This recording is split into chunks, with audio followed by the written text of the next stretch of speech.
Desmontado. No dia em que a água e o fogo descobriram seu antagonismo, eu nasci. Dentre meus presentes de bebê, ganhei um movimento aleatório de ambos por essa casa terra arredondada. E, em minha infância, a forma como a água e o fogo se apresentaram foi mais ou menos regular. O pai, com incêndios imprevisíveis que ardiam os domingos, queimava momentos de silêncio nas refeições em frente à TV e, inevitavelmente, a mim, a nós, em nossa relação. Enquanto que a Mãe Água sempre foi uma só, silenciosa, católica e com uma surpreendente resignação poderosa, afirmando sua força através de uma resistência à mudança. Com efeito, o mundo muda, mas não muda Francisca. Nos dias de hoje, ela, sem surpresas, nada mudou com suas mãos quentes de carinho frio.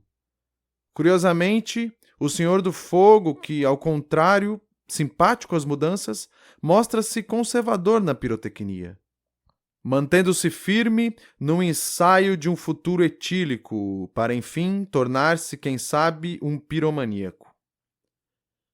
Atravessei a juventude em meio a uma guerra fria, secreta, já que eles se sentiam por demais envergonhados em assumir que guerreavam. Uma paz de fachada, modelo de tantas outras famílias. Na verdade, era sempre o fogo quem levantava os estandartes bélicos. E quando não havia inimigos, ele atacava a si mesmo. A água era arrastada para dentro do conflito e detestava ter que aprender sobre as chamas. Para ela, seria melhor se não houvesse movimento ou mudança no mundo e tudo fosse um eterno campo de paz. Quem sabe tenha lhe faltado um romano para lhe dizer que, se queres paz, prepara-te para a guerra. Ao fogo talvez tenha faltado paciência, didática ou aceitar as pessoas como elas são. Em casa, sentíamos-nos constrangidos em falas simples como você consegue ou eu te amo. Eu achava estranho estar num lar com gente de bem, ou seja, cristãos guiados pelo amor, e sentir vergonha em declará-lo, como se não fosse permitido dizer seu santo nome em vão. Éramos da típica linha econômica média brasileira, sem nível superior, com perrengues financeiros suportáveis, mas a pobreza pode vir de outras formas. Nós éramos muito pobres de diálogo. Poderíamos perfeitamente mendigar nas ruas por uns trocados de comunicação, por palavras de entrosamento entre nossos mundos internos. Era como um grupo de estranhos íntimos, separadamente juntos. Mas essa árvore era guerreira e ela gerou frutos. Todas as famílias têm problemas, mas nada me faltou de forma mais séria. Nem atravessei nenhum grande trauma. E aqui estou, fruto dessa árvore. Desde o limiar da minha vida me esgueirando pelo mundo, ora fluindo melancolicamente como a água, ora queimando como o hálito do fogo. Permito-me também ser a fúria de uma tormenta ou a languidez da luz da vela. Filho da água e do fogo. Tudo começa assim. Desses poderes de preservação e mudança, vim fazer não sei o que, não sei onde. Filho também da guerra e do silêncio deles. E enquanto se ocupavam dessas coisas, me largaram para que eu também pudesse deixá-los mais facilmente. De alguma forma, essa separação já estava escrita. Sou grato por me deixarem livre como bem quisesse, pois, de outra forma, não seria compelido ao caminho em que hoje estou. De outro modo, seria coagido aos assuntos deles, como tradição, filhos, propriedade e a forçação de barra de ter que encontrar sentido de vida na tradição. A água e o fogo nunca tiveram escolha contra os contrários. Não tiveram escolha. O mundo é uma bola que gira, esmagando aqueles que não vivem, e esse destino já estava escrito antes de nós. Eu percebia no modo de vida deles certas coisas que não me bastavam. Isso foi diferente com minhas duas irmãs, que repetiram esses modelos. Mas apesar de nunca querer, Uma parte desse latifúndio me sobrou, o típico querer das massas.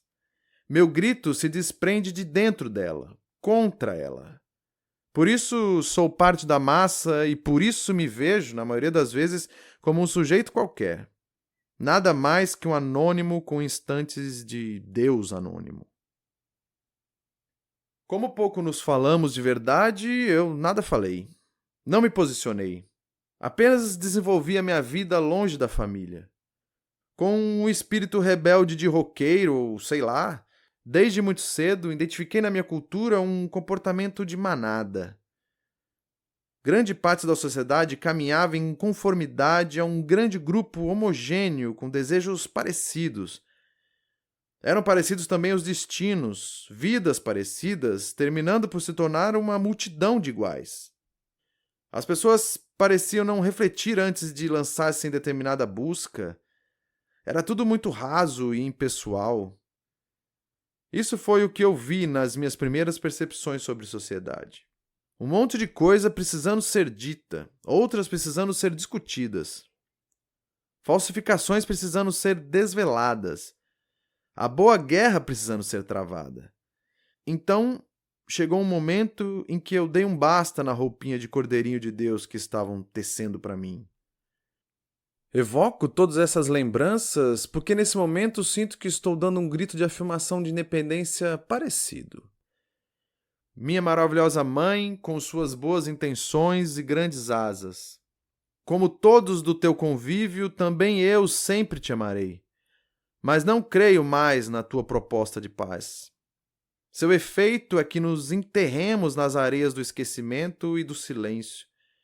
Em mim não continuará a submissão vinda da tua tradicional educação sertaneja tupiniquim. Não consigo mais perpetuar o silêncio que toda a família carece para existir, nem deixar as vistas grossas para conservar a imagem desse grupo. Nesse momento de nossas vidas, nesse momento familiar, a família está rachando ao meio. A água e o fogo estão se divorciando. Às vezes, tudo o que a destruição quer é destruir em paz. Nunca entendi por que eles protelaram tanto essa decisão numa união que aparentava tão pouca união. Talvez por conta dessa longa demora eu tenha crescido com a ideia de que casamento era uma pena que deveríamos pagar para a sociedade, tamanha desarmonia que eu via no deles. Em teoria, a ideia de família é linda, esse grupo retroalimentado pelo afeto em comum. Os fortes laços sanguíneos os unem e ajudam a todos a vencer como indivíduos. Na prática, no entanto, muitas vezes o corpo coletivo asfixia o corpo individual, ou os integrantes limitam-se a tolerar-se. Algumas casas são verdadeiros moedores de vontade, usina de ressentimento e desgaste. De maneira alguma é fácil um dia após o outro, mas quem algum dia vai inventar um utópico curso superior de construir famílias? A maioria limita-se a casar e a gerar filhos, mas formação é algo bem complexo. O mundo poderia ser muito mais palatável se endireitasse seus alicerces. Família, diferente de muitos outros, é um grupo que não se escolhe. Existe uma obrigação em aceitar todos que se apresentam. Assim, tenho que ter em conta meus tios e cunhadas, por exemplo. Mas, há algum tempo, me retirei da obrigação de me afeiçoar pelo simples laço sanguíneo. Passei a enxergá-los como indivíduos, como pessoas. Afinal, todos nós, antes de tudo, somos indivíduos. Passei a analisá-los separadamente, distanciados da filia. Isso de refletir e questionar pode ser desconfortável ao grupo, mas é muito mais honesto. Tal atitude pode atacar a paz, mas paz amordaçada é ilegítima. Com efeito, uma grande família cheia de silêncio é menos virtuosa que uma pequena família sincera. Se essa sobreviver às navalhas das verdades, à discussão das vontades individuais, à compreensão das diferenças, construirá uma união muito mais sadia e poderosa. É nessa união que os indivíduos brilham para o todo coletivo. Enfim, somos todas as nossas circunstâncias e essa narrativa trata do indivíduo que a concebe. Sabe quando você desmonta um despertador para percebê-lo peça por peça? Pois bem, a pretensão aqui é me trazer desmontado, desconstruído, pronto a analisar algumas peças individualmente, pronto para me dissecar, desconstruir peça por peça. Além de partes do corpo, também somos o que pensamos, o que sentimos, como agimos ou escolhemos. Eis algumas peças que pedem análise. Pois bem, a serpente da minha vida conta duas histórias em cada um dos lados de suas escamas. A primeira fala de mais um bípede humano com os mesmos costumes e afãs convencionais. Nessa primeira juventude, entreguei ao mundo um típico ser odierno, sem grandes sonhos, invisível e adaptado a ter vida. Essa pessoa nasceu de meus pais, que asseguraram a subsistência do meu corpo, me orientaram, preencheram meus caminhos. Mas o que acontece é que as pessoas nascem e morrem várias vezes na vida. Foi isso que aconteceu quando comecei a abandonar o desenho tradicional. Não sei dizer se nasci ou morri nesse evento. O que posso dizer é que o meu rompimento ideológico foi agudo ao ponto de gerar uma nova pessoa. Assim, a outra história da escama versa sobre meu abandono do útero materno e seus planos. Um rompimento que buscava uma autogestação. Um caminho percorrido de outra forma pelo meu pai, que saiu de casa aos 15. Digo de outra forma porque, no meu caso, não foi uma emancipação material. Meu segundo nascimento tratou-se de um saber sobre a consciência e de uma vontade de ampliá-la. Fatalmente assim se fez, já que todos queriam que eu cortasse o cordão umbilical. Um estranho de roupa branca até fez isso por mim sem minha licença. A primeira imposição da minha vida. Pois bem, copiei aquele rompimento recém-nascido. Dessa vez, no entanto, nada me foi imposto. Muito pelo contrário, minha total deliberação era impreterível ao ato. Também nada tinha de físico. A desunião em relação a meus pais tem a ver agora com cordões ideológicos. Com esse contraste, se vê que a maioria das pessoas repetem o modelo de vida dos pais. Mudam-se as contingências, não a essência. Mesmo meu pai saiu de casa cedo, fez sua vida, mas a casa não saiu dele. Repetiram o modelo de seus pais. Então, aconteceu. A orquestra do niilismo executou seus acordes e me gerei de meu próprio ventre. Como um artrópode que se livra da antiga carapaça para evoluir, me desfiz das cascas velhas. Quase tarde demais. Não antes de ser profundamente alicerçado por elas. Mesmo assim, parecia um caminho sem volta. Estava iniciada a minha total e irrestrita reconstrução. Um primeiro passo no caminho do verdadeiro autoconhecimento. No vasto campo ideológico, eu me sentia filho de mim mesmo. E a sensação é tão boa quanto perturbadora. Por isso, o privilégio do meu segundo nascimento trouxe certas responsabilidades. Arrumei padrinhos novos, o rock e a rua, assim seguindo rock em rua e gozando desses anticostumes e da rebeldia intrínseca desses padrinhos. Na juventude, pude me jogar num ambiente com atitudes e modelos bem diferentes de outrora. O ambiente contracultural nos faz responder muito mais por nós, acentuando um propósito órfão nas camadas de nossas vidas. Com novos olhos, para onde quer que eu olhasse, via pessoas repetindo modelos sem refletir sobre isso. Elas sequer sabiam sobre o refletir. Então, acho que, conscientemente ou não, eu comecei a me autossabotar, quando detectava algum traço dessa multidão de cópias se apoderando de meus originais. Especialmente na questão de carreiras profissionais, às quais todos se devotavam tão seriamente, eu sabotava para não me tornar aprisionado a nada. Eu era um romântico, cujo espírito só conseguia respirar em liberdade. Elegi, criei meus heróis, minhas teorias, meus medos e doenças. Pude errar com todos eles. Pude massacrá-los e escolher outros novos mais tarde. Num caminho solitário, logo me apaixonei por minha encantadora sombra. e por todas as outras, como a noite. Tive sorte de poder encarar minhas insuficiências e monstros com a frieza de, hora ou outra, convidá-los para um café. Meu subterfúgio era amar os fantasmas das minhas dúvidas e me vestir com a excentricidade que, embora submarina, constituía minha alma. Ainda na primeira juventude, eu não percebia a vida como algo que houvesse um sentido em si mesma.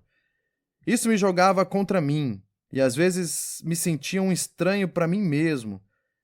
A incompetência em me conhecer e realizar-me com alguma plenitude me jogou para um certo niilismo way of life. Não sei o quanto isso persiste. Ou talvez por isso que hoje me definiria como uma transição.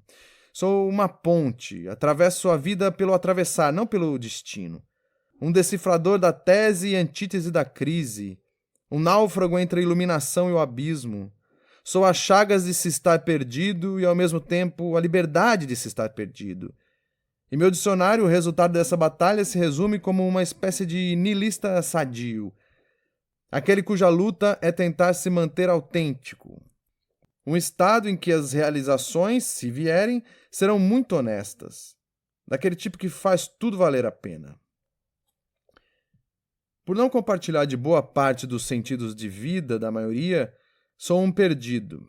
Isso pela definição daqueles grandes dominadores do mundo moderno, aqueles que sabem o que querem da vida e pregam uma via única, passando pelo vil metal e a acumulação de bens.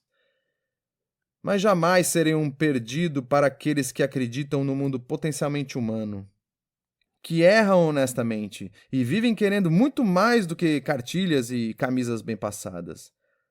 É recorrente a percepção de que, com a carga dos anos e a maturidade, as portas vão se fechando e tudo se resume a poucas escolhas. Bem, eu não acredito nisso e continuo enxergando 1000 portas abertas e muitas possibilidades, e amando mais e mais os perigos dos dias. Não quero e não vou fechar portas. Isso é uma escolha. E, alô você, grande senhor dragão do mundo. É tua a pergunta. Por que você não consegue se adaptar? Eu não quero me adaptar. É uma blasfêmia com os deuses da criatividade ser totalmente adaptado à sua cultura. Não quero me adaptar e reajo às patrulhas, ou seja, reajo a quase todos. Ao automático caminho dos dias, às reproduções copiadas das cópias, à repetição novamente do outra vez. Por isso que, no fundo, sou chato, um antissocial seletivo e raramente rio de piadas. A maioria do social é desinteressante, com seus sonolentos grupos previsíveis. Passo muito bem sem a Páscoa, apertos de mão, boa vizinhança, gentilezas políticas, etc. Grande parte dos bons samaritanos por aí, das boas almas, são fiéis a algum automatismo social e infiéis a si mesmos. Um bando de robôs que só fazem o que não querem, ou por medo de julgamento, ou por estarem ocupados julgando. A maioria das gentilezas do mundo não vem da vontade, mas de um responder à sociedade, tendo como prêmio um atravessar discreto. Sigo desconfiando das gentilezas. Por isso não sou o típico gentil e não me prendo àquela amizade como um ombro para afogar as mágoas, máscaras altruístas e com todas as asepsias. Nem a típica pessoa de bem, mansa como uma ovelha e fluente nas cartilhas da boa convivência. Victor Hugo e eu gostamos mais dos inconsequentes, porém autênticos. Então, é lógico que me interesso por uma minoria substanciosa. É preciso ter substância. Uma pessoa tem que luzir de algum modo. Não interessa o colorido, o crido ou o possuído. Pode ser gente difícil, arrogante ou ter desvios suportáveis. Quero gente desafiadora, com cores diferentes no olhar, estáveis ou não. Ser de Cristo, de Ansan, de Krishna, desde que brilhe. Desde que seja apaixonado por algo e nos ensine sobre a paixão enquanto fala. Já bastam os apaixonados sempre querendo nos vender sua despaixão. Por isso me divirto com alguns poucos nos parques de diversões de meus vários mundos e dos deles. Raridades assim me fazem ter poucos amigos, mas quando os tenho, os tenho. Nunca é demais, pois saúde social é tão importante quanto a saúde do corpo, financeira, mental, etc. Pena que só uma pequena parte das pessoas estão dispostas a se doar com aquela intensidade vivaz, para além das despesas da agradabilidade. Sigo entediado com a amizade de supermercado, porque ela me dá sono. Tenho e terei poucos amigos, porque a sintonia escolhe. Por isso, muitas vezes, já me joguei em ambientes inusitados. Vivi algumas cenas. Me adaptei e fui integrado a grupos. Conheço o grau de envolvimento que requerem. Headbangers, hippies, hipsters, intelectuais. Mas mesmo na contracultura, tive que trair todos eles pelo preço de conhecer meu próprio rosto. O preço que muitos grupos cobram é justamente a despersonalização. Meu nome também é uma peça de mim. Ele me nomeia, mas não me resume. A coisa fica menos generalista quando se combina com meus dois sobrenomes. Ao que me consta, somente eu tenho essa combinação e ordem de nomes em todo o mundo em minha época. Sei que agora moro a mais de 2.700 quilômetros do lugar onde nasci. Em breve estarei ainda mais longe. Mas sou mais inquieto que isso. Até meu sobrenome eu retifiquei, judicialmente. Meu primeiro nome traz lado a lado a primeira e a última letra de nosso alfabeto. Claro, em ordem inversa. Ele atrai expectativas para um imperador, mas significa aquele de cabeleira longa. E pela palavra do meu nome me chamam. E quando chamam, o que vem é um espírito que, não obstante desconhecer, tenta falar todas as palavras e que sempre andará por aí à procura das frases que lhe sirvam a boca. Um espírito agitado que busca viver o presente, do tempo e da vida, ou ao menos viver. Que também conseguiu seu equilíbrio cortejando sua insanidade. E também não sabe onde está indo, mas sabe que está no seu caminho. E também procura transformar tédio em melodia. Ora leão, ora rato. Sou o espírito esquisito que conflui ódio e amor nas veias, sangue venoso e arterial, que não obedece nem ao sistema involuntário do próprio corpo, ao mesmo tempo em que pode ser um perdigueiro obedecendo regras. Eu sou eu ponte na transição de todos os meus nascimentos ou mortes. Sou mais um cinzento a vagar sem utilidade ou atitude pela terra do Deus ninguém. Posso facilmente mergulhar no mar de corpos sem rostos das massas e retirar também o meu, e me negar, me trair. Estou condenado à transição e, ao mesmo tempo, apelando para uma segunda audiência com o senhor juiz. Estarei sempre entre os assuntos da vida cotidiana e as epifanias da minha vida de sonhos loucos. E refém da coalizão de ambos, estou fadado à minha própria incompreensão. Quem dirá dos outros? Meu corpo já andou em melhor simetria, mas ainda abriga o básico animalismo que qualquer vida reprodutiva exige. Apesar de uma estatura somente mediana, guardo aquela típica beleza masculina que sempre exige uma certa brutalidade, pelos e força. Meus cabelos castanhos são bons, apesar das várias guerras loiras, carecas, longos, violetas, militares, psicóticos que tiveram. Eles têm a tarefa de proteger uma mente inventiva e cair sobre os óculos de grandes olhos míopes. No começo, meus óculos eram um corpo estranho assentado sob meu nariz. Um objeto de rejeição. Mas acabei dando mole e eles se fundiram ao meu rosto e à minha identidade. Meu peito é largo e tem dupla função de escudo e travesseiro. Meu peito serve à guerra e ao amor. Da cintura para baixo sou adulto há muito tempo. Frustrei minhas pernas que me preparavam para algum esporte. Minha folha do rosto apresenta um menino que se comporta bem à mesa, porém, muitas vezes detestada, enfeito essa aparência com roupas estranhas, diretamente das últimas tendências da minha moda. Os panos expressarão o que meu rosto não expressa. Com efeito, intento transferir o meu rosto para minhas roupas. Quem sabe um dia poderei caber dentro de meu corpo.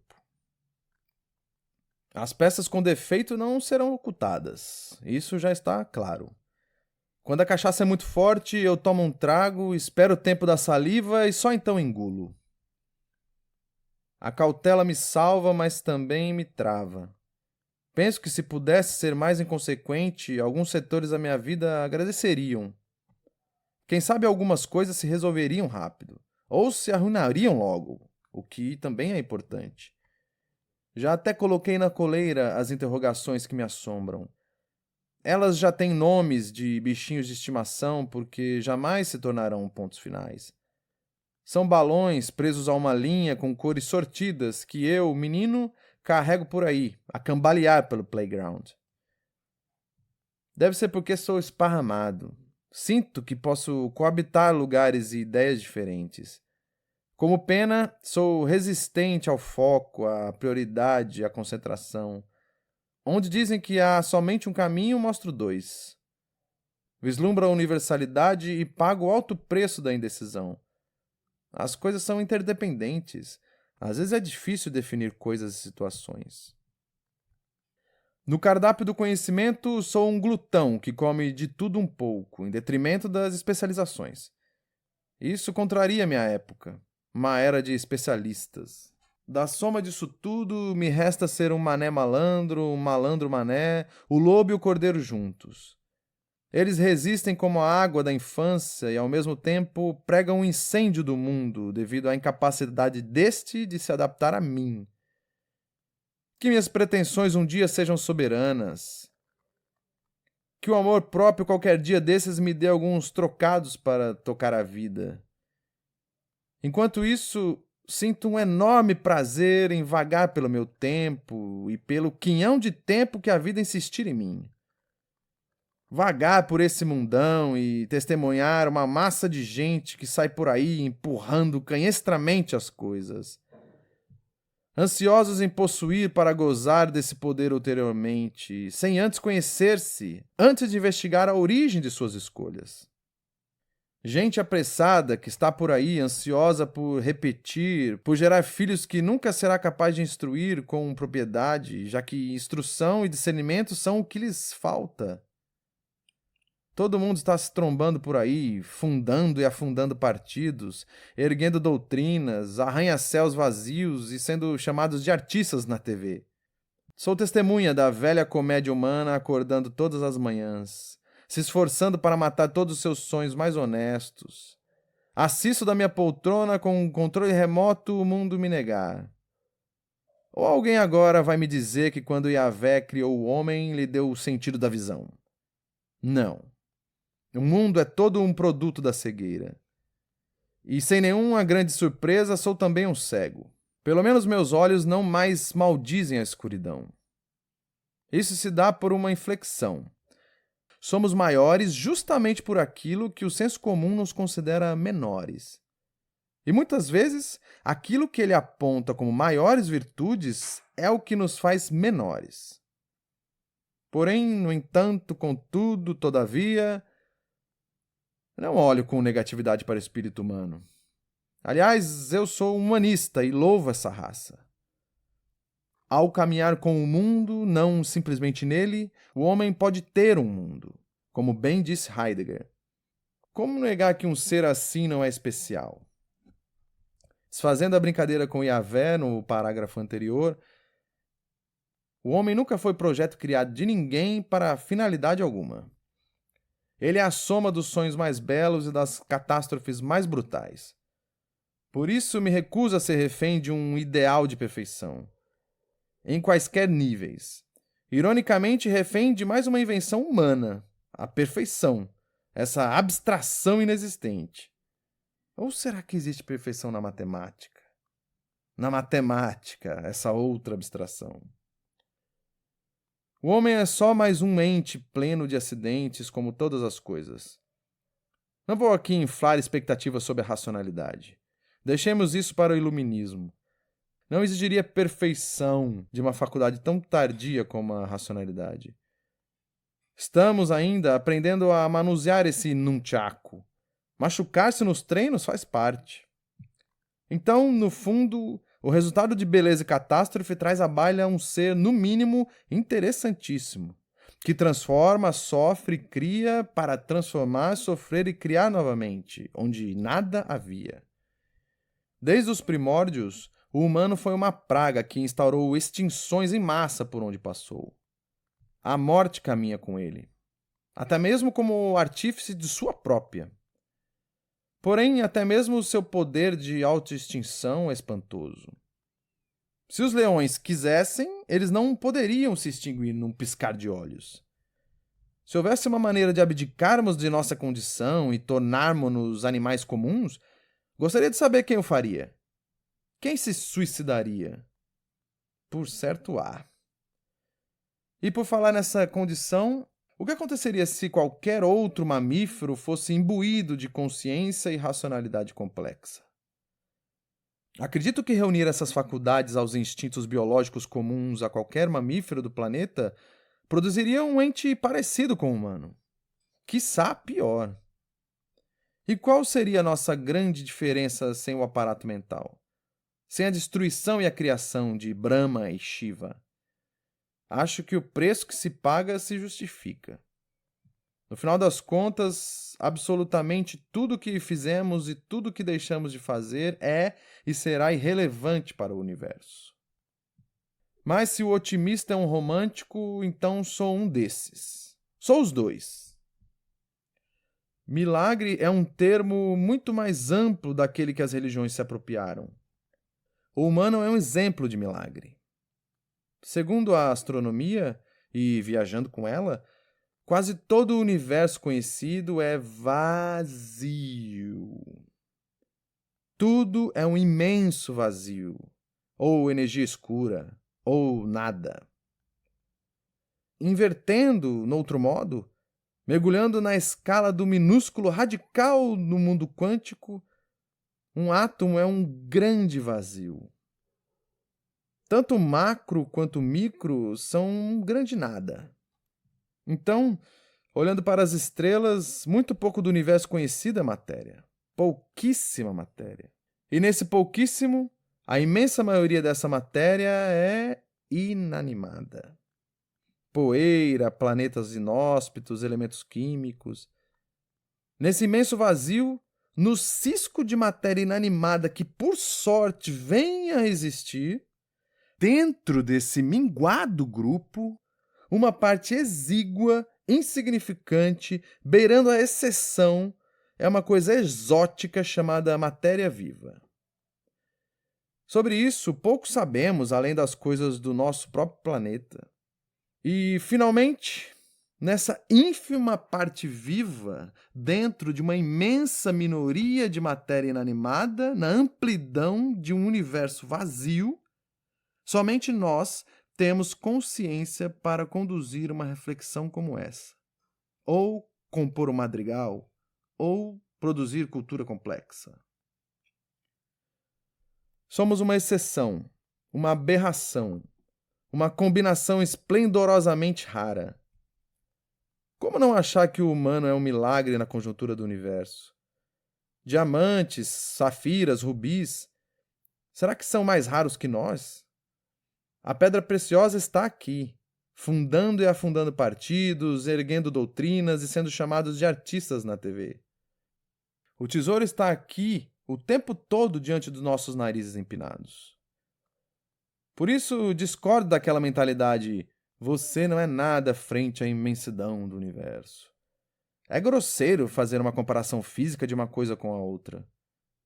Somos imensos no universo por conta da nossa singularidade. Se os estudos futuros diminuírem essa raridade, não importa. O que temos agora é essa visão. Só não vale um religioso dizer que essa preciosidade é a prova da existência de Deus, só porque eles criaram uma história que fala isso. Se o homem, por horas, cria um mundo ruim, haveria uma maneira de criar um mundo perfeito? Está posto que não. Não tomemos a promessa dos ideais como fato. Com os mitos e seus prêmios no final, bem que eles tentam. Enfim, é humano imaginar um mundo melhor, e eu não sei por que, em horas como essas, me vem uma afetação de querer arrumação ou entender o mundo, sem de fato crer na ordem plena. Talvez um lapso de inserção e adaptação a ele, ou pela vaidade de tentar ser o dono do discurso salvador, de tentar sistematizar uma imagem daquele que tem as respostas.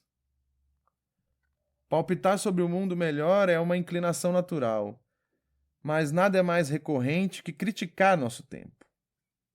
O senso comum se reúne em volta dessa crítica. Então ouvimos muito que o homem está brincando de ser Deus. Esse mundo está uma pouca vergonha. Antigamente era melhor, mais seguro, mais saudável. Eu poderia enumerar um não acabar de problemas aqui. Mas hoje é um dia bom e eu quero a alegria dele. Quero ver a alegria desse mundo. Acredito que a deliciosa bagunça deles se arranjou de uma maneira muito interessante. Eu sou um romântico incorrigível. Tenho o dever de pensar assim. Qual o nome de entusiastas da modernidade? Sou um desses também. Viva todos os séculos e o século XXI e sua riqueza de acesso, oportunidade e liberdade. Viva a riqueza de possibilidades no dia a dia desses novos tempos. Nossas vidas estão um pouco mais em nossas próprias mãos, não negando o fato de que nunca estarão plenamente. Bagunça? Problemas? Mundo sempre foi problema. Paraíso e utopia não é mundo. O máximo que conseguiremos pensar é um mundo com menos problemas de um lado. Quando fizermos isso, problemas novos surgirão no outro. O mundo desse hoje ocidente alcança mais as novas educações, os direitos humanos, o 1% do refinamento estético, o salto de bang jump, as novas vozes que outrora jamais teriam acesso ao mundo. Acredito que a tardia e urgente emancipação feminina jamais foi vista como na escala atual. Para mim, para além de avanços científicos, a afirmação do feminino foi o evento mais revolucionário do século XX. A normalização da homossexualidade atingiu patamares igualmente admiráveis, bem como a voz das minorias oprimidas. Hoje as periferias do mundo têm bem mais chances de serem ouvidas. Assim, a iconoclastia tem mais espaço sem ser decapitada pela ordem, que sempre será opressora. Tanto políticas capitalistas quanto socialistas mostram, de diferentes ângulos, saídas para a liberdade. Mostram também censura por outras formas. Olhemos as lápides do passado, castas sociais, alto clero, totalitarismos, tel e plutocracias, analfabetismo estrutural, fome, peste, guerra. Basta uma olhadela para trás e nos damos conta que mundo é problema, mundo sempre foi problema. Só tem problema quem está vivo. Há quem não perceba as agruras do passado e nutra certa resistência à mudança. É inútil desejar que o tempo não passe. Aliás, é um desserviço para o espírito. Não há como preservar culturas ou povos na dinâmica do tempo, e não há nada mais reacionário que tais intenções. Que as vicissitudes nos devorem e a todos os signatários da maldição da contemporaneidade, como eu costumo dizer. Esses anacrônicos que sonham com a paz cemiterial dos imemoriais vergéis do passado, onde não havia violência e as crianças respeitavam os mais velhos. Um olhar saudosista e brega que enxerga uma idealização de passado. Um pretérito abreviado com cortes sob medida para vestir uma realidade reduzida a um viés ideológico atual. O saudosista só enxerga o que quer e, que coincidência, seu passado construído era um paraíso comparado ao inferno do presente que certamente nos dá uma visão pessimista do futuro. Tão conveniente quanto o conforto de se posicionar na oposição. Quando o opositor critica seu tempo, por exemplo, afasta-se dele e ganha certa isenção, já que eu não apoio, não concordo, logo não tenho culpa. Tenha paciência. Será que a humanidade está atravessando uma espécie de adolescência da razão? Nessa fase, os brinquedos se tornam perigosos. Armas químicas, indústria cultural, igrejas evangélicas. Bundudas dançarinas e apresentadores de TV são chamados de celebridades, e autores de livros de autoajuda de papas do bem-estar descartável. No entanto, nada disso matará o pensamento e o novo adulto irá por outros caminhos, talvez melhores ou piores. O que importa é que o devir é lindo em suas glórias e catástrofes. E, claro, que vamos sempre tentar arrumar o mundo. Eu vou sempre tentar. Pode ser uma questão de vaidade, de pulsão, não ignorando todas as vezes que for uma questão de necessidade. O resultado de uma arrumação será mundo bom para uns e mundo ruim para outros. O sândalo sempre perfumará o machado que o fere, e as águias continuarão a ser alvejadas por flechas balanceadas com suas próprias penas. Nas artes, as teses gera emprego podem dizer o que for, mas ainda respiramos o grosso pó do que o dadaísmo e o concretismo explodiram, e o metodismo da semiótica. A maioria dos artistas não entendem nada. Outros se sentem como maiores abandonados, sem chão para pisar. Mais uma vez estão desesperados, achando que dadaístas e concretos esgotaram a arte, e que nunca mais a originalidade botará seus opulentos ovos de ouro. Ainda não superaram a morte da mímese. A arte moderna produz esse pó, e o artista ainda vive no mundo pós-guerra. A guerra que foi o século mais conturbado da era moderna. O século XX. Gozemos, porém, dessa destruição, pouco comum na história. Só nos resta ser artistas desse aniquilamento. Ao contrário do que os fatalistas pensam, vivemos um momento no qual a originalidade está escancarando novos desdobramentos. Sou um moderno, mas não um modernoide, ou aquele que entende modernidade como um avanço científico.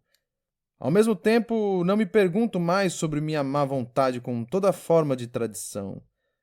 E nesse momento, calem a boca de Ariano Suassuna com uma tarântula. Todo o sopro da minha vida, da minha arte e da arte da minha vida, até hoje foi movido pelo desejo de mudança. Mudança. Um quase irracional desejo de mudança. Não sei de que fogo pai isso vem. Talvez por isso eu seja um esquisito, afastado da família e parte da sociedade. Me desculpe, família, seus lindos. As vanguardas.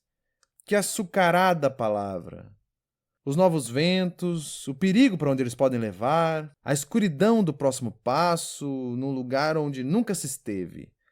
As vanguardas que chegam antes, que nomeiam coisas virgens para que a boca do presente pronuncie a fala do futuro.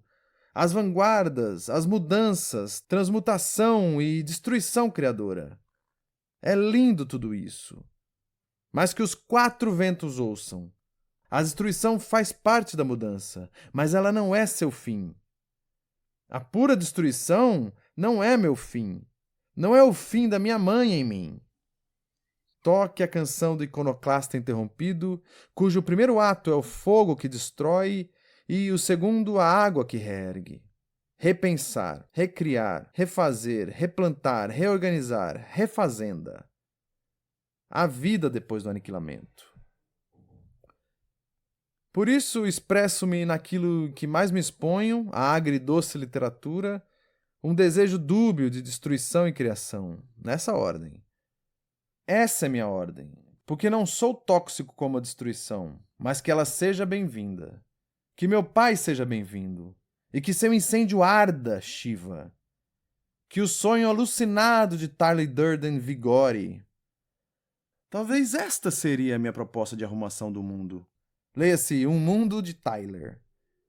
Num súbito ataque de tradicionalismo senil, quero, enfim, construir minha casa e ter filhos, porém, no mundo pós-apocalíptico. A casa será erguida sobre uma estrada abandonada, rachada, com vegetais crescendo pelas frestas do asfalto velho e o doido sol desaguando pelas janelas. Ela será edificada sobre os escombros de um resort. Terá uma lareira acesa com contrarrecibos pré-datados, restos de mobília Baxter e Casas Bahia, e de qualquer coisa planejada para dondocas. Seu fogo aquecerá nossos corpos nus nos dias de frio. Nos dias de chuva nos molharemos, e o vento arranjará meus cabelos. A ausência de regras coletivas cultivará no homem um seu espírito livre, e nunca mais ninguém duvidará da originalidade. Não precisarei mais dormir e sonhar, porque sonharei em plena vigília. A um passo da selvageria, a um passo da criação plena. Não, a destruição e reconstrução desse mundo não é um desejo louco. É imperativo, providencial, inevitável. O que se viu em outras sociedades, em outros tempos, foi o problema do obscurantismo, da tirania normalizada, de ausência de possibilidades de transformar sua vida, das pestes, etc. Ainda temos um grau dessas coisas, mas também outros. Siga a fórmula. Dormimos 1/3 de nossas vidas. Quando acordados, dedicamos 88,03% do tempo a viver no futuro, nos preparando para ele com carreira, trabalho, estudo, acúmulo, covardias e desistências. Porque dizem que o futuro é o pior demônio de todos. É mais fácil ganhar o mundo tendo somente uma ocupação por 25, 30 anos. O que sobrou disso é a vida e todo o pouco tempo que resta para a busca dos mais loucos sonhos. Enganam-se aqueles unidimensionais que chamam todo esse conjunto de vida. Esses continuarão querendo acender a fogueira com um cubo de gelo. Na verdade, as grandes massas em todos os tempos só tiveram e têm algumas dezenas de minutos de vida por dia. Não sou louco.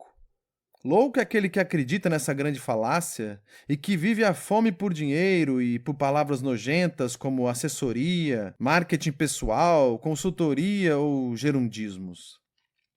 O que mais vejo é um caminhar fiel a seu túmulo. Loucos são aqueles que se definem somente a partir de seus ofícios. Oi, eu sou um engenheiro, e você? Eu sou um representante de vendas. Eu sou? Será que somos só isso? Existem as lindas vocações profissionais e alguns casos de dedicação iluminada ao seu ofício. Mas, em geral, o que as mecânicas sociais odiernas criam é uma falsa essencialidade. A imensa maioria não é somente uma atividade temporal, ganha-pão, que mantém seu corpo e sua família por 30 e os tantos subsequentes anos dourados da Previdência. Acredita-se que vida é a quantidade de anos vividos, não a qualidade desse tempo. Vida é uma palavra muito saborosa que todos querem provar, seja nas canções populares ou nas palestras de motivação. Poucos, porém, atrevem-se a vivê-la. E, infelizmente, viver é um atrevimento. Eu sou um louco, vivendo num mundo são onde a pessoa trata muito bem seus celulares e redes sociais, mas sua única vida permanece desprezada. Eu deixo que Apolo e Dionísio deem uma festa nos campos de batalha da minha vida. Vocês nem precisam ficar para limpar a casa no final.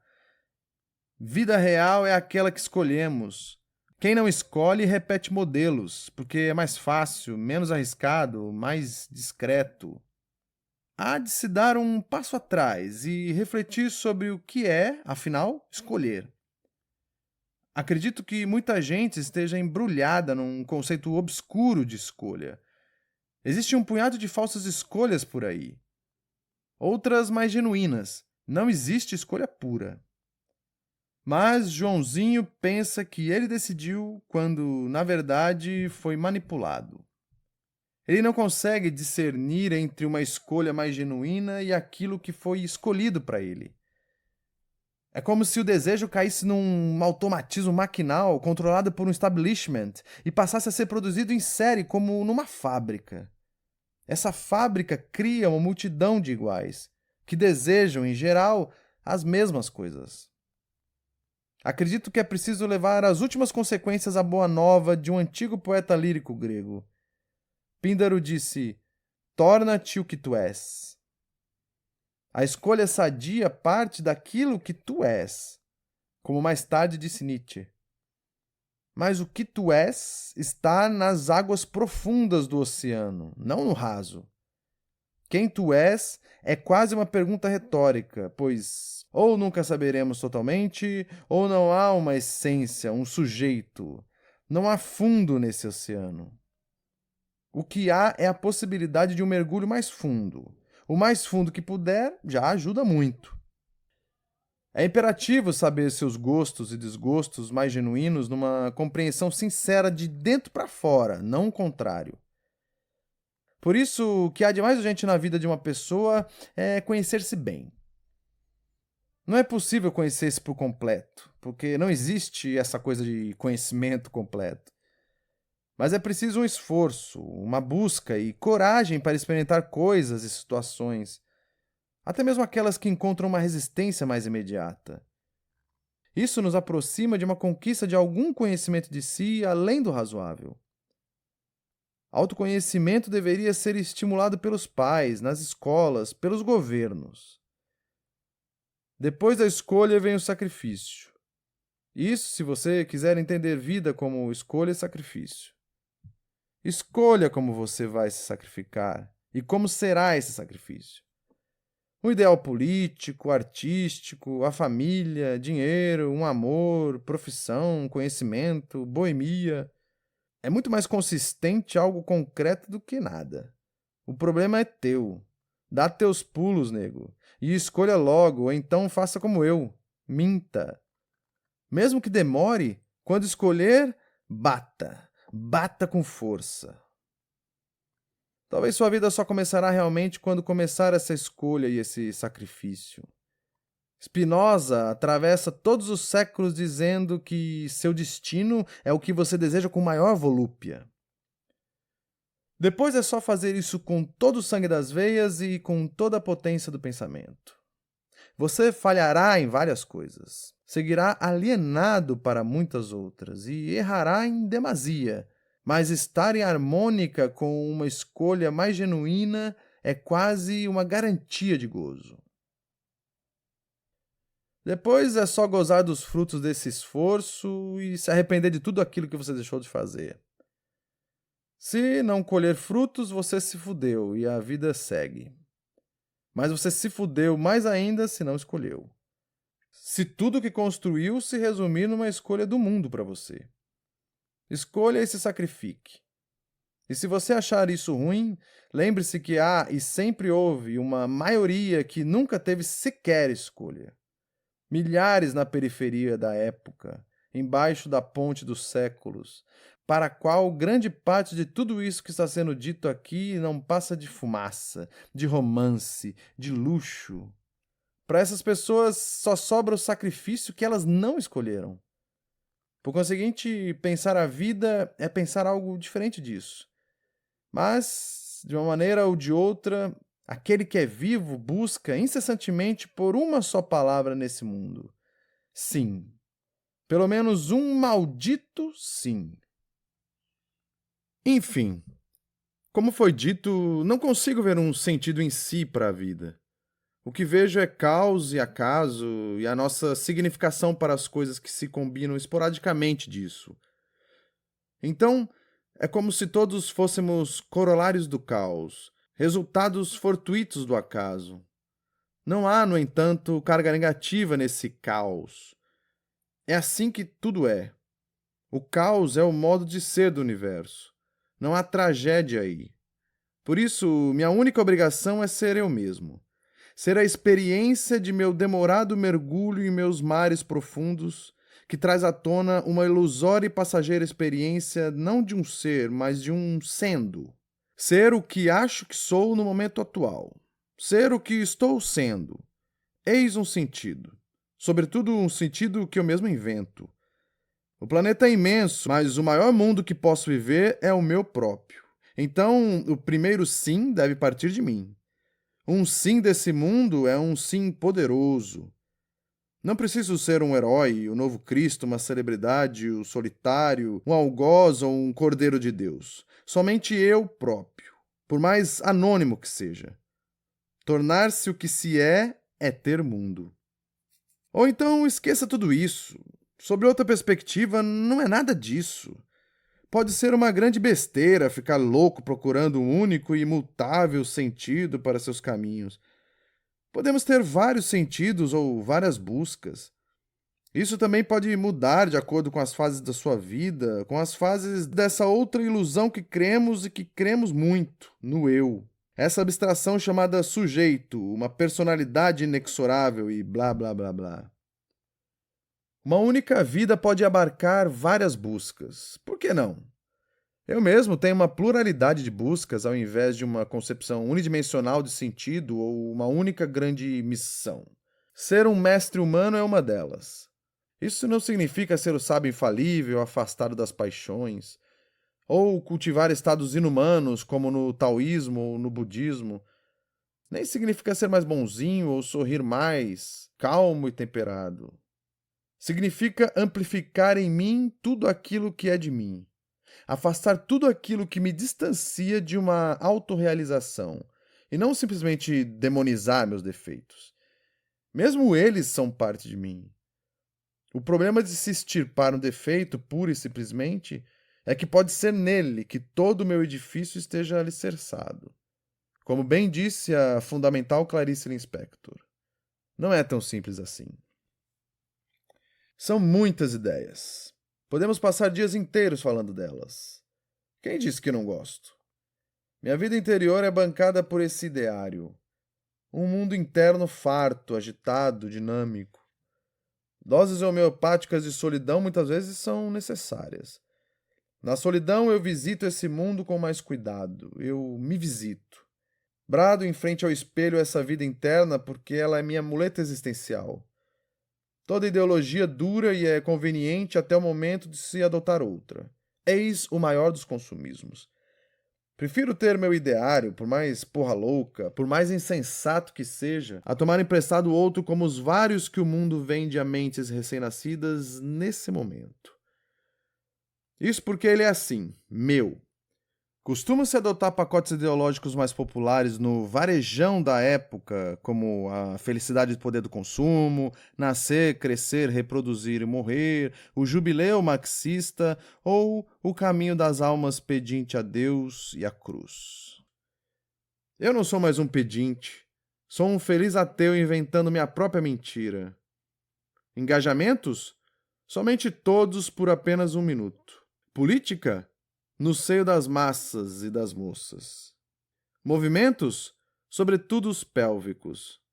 Todos esses ideais, movimentos, se alimentam do teu sim. Eles têm muitos planos para nossas vidas e almejam vender sentido para aqueles que têm medo, passividade, preguiça de pensar em um. Por isso, quando nascemos, há vários projetos nos esperando. Eles querem notear nossos próprios dias, mesmo que nem saibamos que nascemos, que não saibamos o que é vida. Por um lado, vejo com naturalidade o encaminhamento dessas intenções sociais. Sempre foi assim. Por outro lado, digo, foda-se vocês, a vida é minha e eu a estrago como eu quiser. Ela é a maior coisa que eu tenho e não dou para vocês. Talvez o mais famigerado pacotão ideológico seja o religioso. Quanto tempo ele caminha junto com o humano? A criatura caminhando com seu criador numa surpreendente inversão dos papéis de vítima e algoz. Lito, fito ou zoolatria. Lá atrás, quando o tempo era bem antigo, as religiões foram fundamentais para a coesão de grupos humanos cada vez maiores. Além de unir a tribo, essa ficção compartilhada agia como um narcótico anestesiando o terror da consciência de sua finitude. O homem, esse cadáver adiado, encontrou nos mitos um alívio na medida em que eles calavam a voz da morte. No entanto, o tempo agora se chama hoje. E o militante do espírito livre como eu não consegue assistir passivamente à atuação daqueles que querem tomar meu espírito. Quanta energia e força de vontade para crer nas ilusões mais deliberadas. Tudo começa com a criação de mitos com estreita intimidade com o plano do sagrado. Depois eles são levados pelo tempo, atravessam gerações e gerações, e, de tanto repetida, a fábula se esquece que é fábula e se torna verdade. Pessoas nascem e aprendem a crer, aprendem a amar, aprendem a temer, aprendem a repetir. Logo, essa mitologia começa a se cansar, entra em decadência e dá lugar a uma nova conversa, com novos mitos sagrados. O ciclo se repete ao longo de mais um punhado de séculos e percebemos que o aprender é mais forte que a fé, posto que, mesmo ela, deve ser aprendida. Assim, não sei mais se estamos falando da existência de um Deus ou da existência de um costume. A maioria das religiões odiernas tomam a ascese como instrumento para alcançar uma suposta pós-vida, como se fosse um sonho confortável num final feliz de novela. Poderiam, no entanto, tentar alcançar esta vida sob seus pés e vivê-la plenamente, sem maldizer o homem, o corpo, o mundo e a própria vida. Olha só, coincidentemente, tudo aquilo que temos mais próximo de uma noção de realidade. Vale a pena trazer Nietzsche. Em todos os tempos, os grandes sábios sempre fizeram o mesmo juízo sobre a vida. Ela não vale nada. Faz parte da tradição cristã os trabalhos de caridade pelas comunidades. Mas, ao longo dos séculos, as pastorais contra a fome, as campanhas do agasalho, dão uma migalha se comparado à sua ferrenha e cruel campanha contra a vida mundana. Mundano. Eles odeiam tanto esse adjetivo que ele se tornou sujo. Eles odeiam o mundo, o corpo e a vida. Lhe darão um prato de comida, mas pedirão sua alma para ensiná-la a negar essas coisas também. O pensamento científico, que os religiosos acusam de arrogância, é exatamente mais humilde que o religioso. Especialmente depois do choque que a mecânica quântica deu no determinismo do século XIX, a ciência modernizada assumiu sua ignorância sobre as questões últimas. Ela não se envergonha ou nega seus limites humanos, mas os aceita. Aliás, assumir nossa ignorância foi o que nos ajudou a evoluir. Depois procuramos superar esses limites porque ultrapassar o desconhecido é uma pulsão humana. Uns fazem com fábulas, outros com análise. Em todo caso, nenhum cientista é excomungado ou executado por discordar publicamente de outro. É preciso destacar a ciência de uma parte da filosofia, os metafísicos.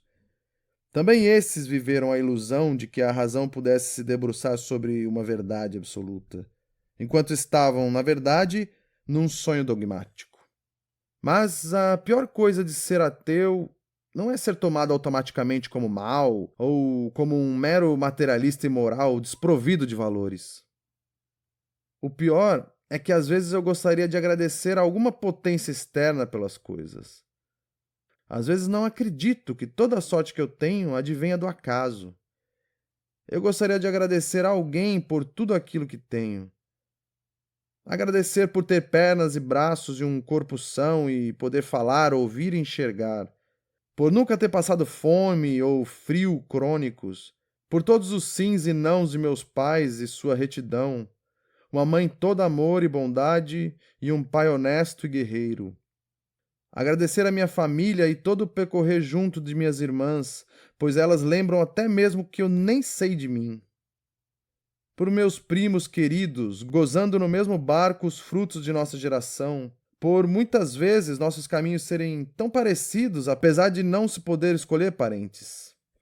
Agradecer por todas as minhas experiências e amigos sagrados e por sair ileso da maioria de minhas cagadas e riscos de vida. Por ser capaz de aprender não só com os meus, mas também com os erros dos outros. Além de mim mesmo, para todas as coisas que eu não controlo, eu queria ter a quem agradecer. Sou grato por estar vivo, queimando no caldeirão de todos os sabores e dissabores da vida, e por poder provar dos gostos que me aparecem, por sentir o fel, o mel e as brisas. Agradecer pelo privilégio de ter sido cultivado por alguns modestos estudos e livros, por ter uma imaginação capaz de contra-atacar sua própria força e fazer arte, por todas as cidades por que passei e por ser de um país continental, cheio de camadas complexas, por entre a diversidade, a vergonha e a alegria. Todas as minhas viagens, meus professores, minhas vitórias anônimas ou derrotas públicas. Agradecer a meus amores para quem eu me dei e também levei e ainda trago comigo. Por todas as minhas ilusões que me deram um sentido provisório quando nada restava e me continuaram pelo caminho, eu agradeço. Gostaria de agradecer a alguém. Enquanto isso, somos muito mais o que não controlamos do que o que controlamos. O que controlamos de fato? Fica a questão. Minhas ruas são vastas amplidões solitárias onde nenhum deus ou demônio pisa sem minha permissão. Eu controlo quando eles deverão existir. Eu só não controlo o controle. Escolho estar por horas em minha prisão de segurança máxima que tem como grades os dentes do orgulho. Arrombei o trono do rei para ficar sentado em minha própria majestade. Como zombaria, a vida apresentou a um ser agitado, amigo do prático e com pouca concentração para a leitura, um caminho que passa pelo grande pensamento filosófico e suas grandes questões. Depois da sapiência presenteada com esse ofício, eu declaro: é fascinante não entender as grandes questões. É comum achar que sairemos filósofos de um curso de filosofia. Só depois se descobre que não é nem esse o projeto das academias brasileiras. Em diferentes graus, saímos apenas com instrumentos para a docência. E olhe lá. E a grande questão de muitos é: o que devo estudar e em que lugar posso ganhar os melhores salários se houver emprego? Filósofos comuns somos todos nós, às vezes. Filósofos relevantes são raras lindezas. Esses estremecem os pilares, mudam o eixo da civilização, causam desconforto. Muitas vezes, como vai dizer Deleuze, grandes entristecedores. Descortinam os saberes e revelam perspectivas sobre as coisas. Quase sempre sem esse véu, sem a magia oriunda das lendas, as coisas são bem menos interessantes. E esse mundo, alheio a nós, quase sempre se mostra indiferente à nossa existência. Outra coisa que entristece é o barulho ensurdecedor da vacuidade da vida, da ausência de sentido, e de perceber que todo sentido criado não passa de um sentido criado. Enfim, não vou mais falar de uma área da filosofia como se fosse ela toda. Ela é ampla. Ela é um mundo criado dentro do mundo. Não vou falar de respostas e resultados quando ela se debruça sobre as questões. Melhor é falar dos grandes pensadores, que lidam com a filosofia com a coragem de viver o paradoxo mais lindo dessa disciplina. Pensar apaixonadamente. Se queimar na verve e no risco justamente daquilo que pode desviar os juízos mais calculistas, a paixão. A fome dessa paixão devora o fundo de seu mundo interior, de modo que, quanto mais ela come, mais profundo fica. Imagino o peso da presença desses homens e mulheres numa conversa boba durante o café. A profundidade de seu mundo interior talvez explique tamanha gravidade e estranheza nos discursos. Tão mais aprofundado, mais isolado e distanciado do mundo da vida. Não obstante, tratar tão somente dele. E falam em nosso próprio idioma, um idioma que não compreendemos. Outra zombaria ou teste foi me dar um espírito de poeta, de escritor. Pois é, não escapei de fazer um acordo com as exigências do leão do meu signo. Tive que entregar minha vida à folia de um espírito artístico. Essa é mais uma das minhas buscas. Nas minhas letras, não quero ser algo, já sou algo, eu mesmo. Não posso, nem quero ser beatnik, maldito, moderno ou marginal, porque não escrevo para cadáveres. Escrevo para o meu tempo. Para mim e para meu tempo em mim. A influência dos antigos é sadia quando tomamos para nós apenas um leve aroma para as nossas produções, não o frasco todo do perfume. Então, de outra forma, não tenho saída, só posso ser eu mesmo. Meu texto, apesar das maravilhas tecnológicas editoriais, sempre será manuscrito pela letra feia e forte da fronteira da minha alma com as explosões dos meus insights malucos. Nos meus livros, uma folha pode ser maior do que um capítulo e o título maior que o próprio texto. Meu único compromisso é com a honestidade, minha honestidade. Que isso seja um repelente contra as cartilhas, o esteticismo, a impessoalidade e tudo que possa me mover à satisfação e ao apreço daquele que lê. Pois é, também não escrevo para agradar vocês, leitores, leitoras. Claro que sempre formamos um imaginário daqueles que nos lerão, mas escrever para eles, escrever de fora para dentro, jamais. Essas são algumas das mazelas que podem assombrar os da minha laia de metidos a escritor. Em todos os âmbitos, a maior das traições é aquela contra si mesmo. Só escrevo quando a união de ideias, sentimento e choque eclodem, iluminando o interior da boca. Do fundo da minha heresia, aguardo esses momentos como algo sagrado. Em fila de algum comércio, no bocejo da manhã, entre um cigarro e outro, estou à espera desses momentos, um instante de elevação da sonolência cotidiana. Esperar uma inspiração é mais outra mazela que assombra os da minha laia de escritores. Mas, quando o texto vem, me torno, por instantes, um escritor. Daqueles que não fazem texto algum sobre encomenda, nem para mim mesmo. Por isso não escrevo com grande fecundidade, em grandes volumes de texto, mas quando me proponho, faço com toda a força. Tudo de uma vez, de um só momento. Não tenho a intenção de profissionalizar minhas letras, muito menos expô-las a utilidade, prazo ou obrigação. Não está nos planos que minha escrita tenha um contato direto com o mundo financeiro contratual. Nem será submetida a necessidades financeiras, assim permanecerá incólume. Não que isso seja fácil, o problema é que só a intenção já poderia ser sua ruína. Já combinei com os russos. Minha expressão textual é minha única esfera humana que o mundo não corromperá. Diferente de todas as outras seções que podem e devem ser corrompidas. Temo poucas coisas na vida. Uma delas é a repetição.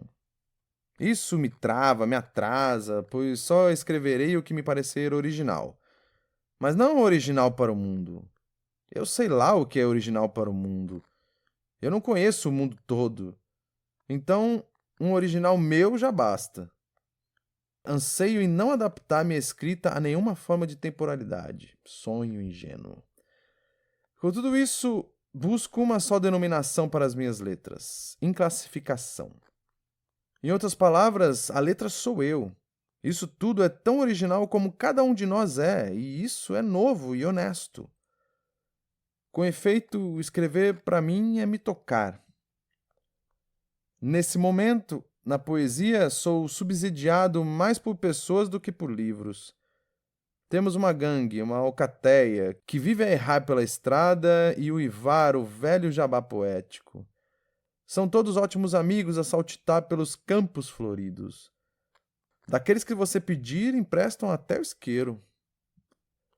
Acho que nosso antimovimento conta a história de uns caras que renunciaram ao paraíso e sujaram-se na lama da imaginação e da vida. Eles descobriram novas paisagens respiráveis para além do crime e da inocência. Em geral, nossa prosesia sai da vida para a arte sob a forma de protesto ético, rebeldia, invenção. Colho alguns rótulos, já que o bom não tem a obrigação de ser novo, mas honesto. Suspeitos de integrar o bando. Manacéus e infernos. Vagabundo iluminado, devoto do gênio da garrafa de vinho. Uma interessante mistura de estrago e elegância. Sem palavras, sempre nos dizendo para não levarmos tão a sério a vida ou a arte. A Eshna, o corpo da noite, bicho solto de letras com asas de bebê. Finge bem ser poeta, sem saber que é pintor de lindas imagens virulentas na poesia. Quantas vezes já não roubamos a mesma lua? Ícaro, professor de pompoarismo e suas bacantes. Um lindo espírito romântico a berrar pela navalha da noite. Escreve para derreter as folhas de papel com as palavras e despertar a vida. Ah, meus doces amigos, meus parceiros, vocês devem ter paus enormes. Não vejo a hora de trair todos vocês. Espero que não confie em alguém com mais de 29 anos. Que anjos siameses os acompanhem ao fundo da vida e do copo. Nosso pacto Tontine já está feito, restando, enfim, alguém ficar com ouro no final. Sigam na infantaria que dou cobertura. Os caras são desse jeito, e muito já aprendi com eles porque é assim. Boa parte de mim provém das pessoas e sempre li o livro de todas elas. Sou uma colcha na qual cada retalho corresponde às pessoas que me atravessaram. Pessoas loucas, anônimas, sagradas, intensas, simples, órfãs, que falavam enquanto eu, em silêncio, escutava e me banhava em suas águas. Quantas páginas cada uma delas forneceu ao meu livro? 2 corpos podem sim ocupar o mesmo lugar no espaço. Juliano, Alexandre, Francisco, Sabrina, Anderson, Fábio, Messias, Luciana, Japonês, Vinícius, Edson, Thaís, Rafael, Ruth, Milena, Elba, Maralice, Paulão, Bubi, Gisele, Fábio, Milena, Henrique, Daniele, Calil, Shirley, Jailson, Eveline, Tiago, Giovanni, Enoaldo, Ícaro, Manassés, Marcelo, Ana Teresa. Sou também um produto dos poucos inimigos com o mínimo de honra que tive, que me fizeram, num instante em segredo, repensar alguns conceitos e demolir outros. Pessoas, livros, viagens. Com tudo isso, com nada disso, depois de noites efusivas e fuzilantes, solidões à beira-mar, com explosões bastante próximas ao rosto e vários cigarros, copos e lágrimas, que jazam essas linhas racionaloides e extensas como eu. Que elas morram antes de mim. Não tem como enganar ninguém. Tenho escrito esse texto por 15 anos. Esses parágrafos terão um lugar especial enquanto estou aqui nadando entre os tubarões, em meio à minha presente crise familiar, de posicionamento e de expectativa. Estou aqui me despindo peça por peça de roupa, largando tudo, com passagens compradas para a Itália. Apesar da estadia já estar planejada, meus olhos estão vendados. Vamos para outro grande salto no desconhecido. Talvez eu morra e renasça mais uma vez. Eu finjo que essa expectativa é tranquila.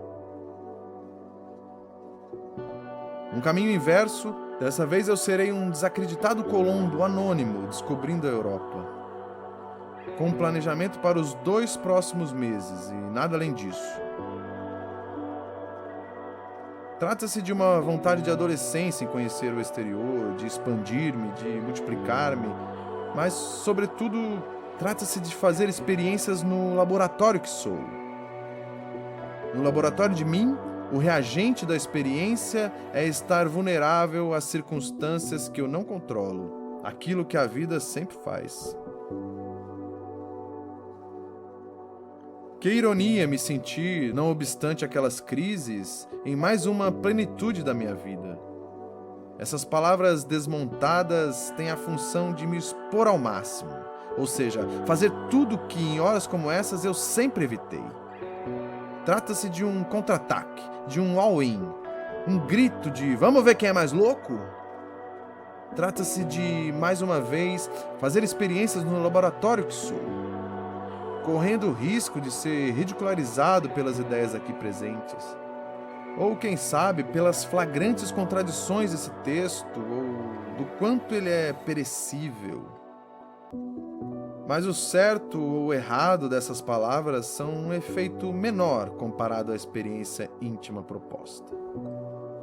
Vão, minhas diabinhas, gritem a todos. Deixe que o rio corra a seu destino e faça com que o escritor seja atraído por suas próprias armas. Todas as minhas decisões estão impressas em minha vida. O passado é irreversível. Escolhas são tatuagens e a vida é uma tragicomédia que tem como cenário esses desenhos estampados na pele do que sou. A única certeza que tenho nessa vida louca é que viverei para sempre e que tenho mais de uma alma. É fantástico estar aqui nesse amanhecer, sozinho no instante, refugiado no silêncio, contemplando a rua silente, assombrada pelos raios do sol nascente e seus minúsculos barulhos. Depois de mais uma noite de revelações etílicas e loucas até o amanhecer, olhando até o fim para o sol que nasce nesse novo dia, até quando der, até não mais suportar a dor de olhá-lo. Aproveitar alguns minutos de deleite absoluto como um príncipe egoísta para quem nada existe. Nem barulho dos ônibus que passam, nem portas de aço se abrindo, e estar aqui, em pé na vida. Sem o contágio dos tempos verbais, onde nem mesmo meus olhos cumprem obrigações naquilo que olham. Fora ou definitivamente dentro do momento, e não tratar isso por loucura, mas de novos instantes. Se eu tivesse uma caneta nesse momento, eu escreveria: eu estou aqui. Quem seria eu se não estivesse?